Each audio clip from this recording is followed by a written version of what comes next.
Tai šitas namelis yra golfo simuliatorius. Ir jisai netgi važiuoja į Islandiją. Islandijos viešbutis užsisakė va tokį užsakymą, kaip ir esam rodę anksčiau, tokių įvairiausių nestandartinių gaminių mes gana daug gaminame į užsienį, bet taip pat ir Lietuvos rinkai galime juos pasiūlyti. Tai čia viduje jau yra 4,5 metrų.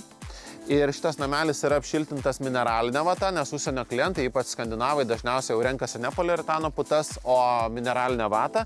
Bet kadangi mineralinė vata yra netokį turi sandarumą kaip poliuretano putos, jau reikia dėti storesnės sienas. Tai šitoje vietoje yra golfo simuliacinis ekranas ir iš šitos vietos žmonės tiesiog mušinės kamuoliukus ir viską fiksuos kompiuteris. Tai šitas namelio aukštis yra 5 metrai ir plotis yra 5 metrai. Tai daug žmonių klausia, tai kaip Lietuvoje tokie nameliai persiveža, kaip jie patenka į sklypą, ar tai neįmanoma.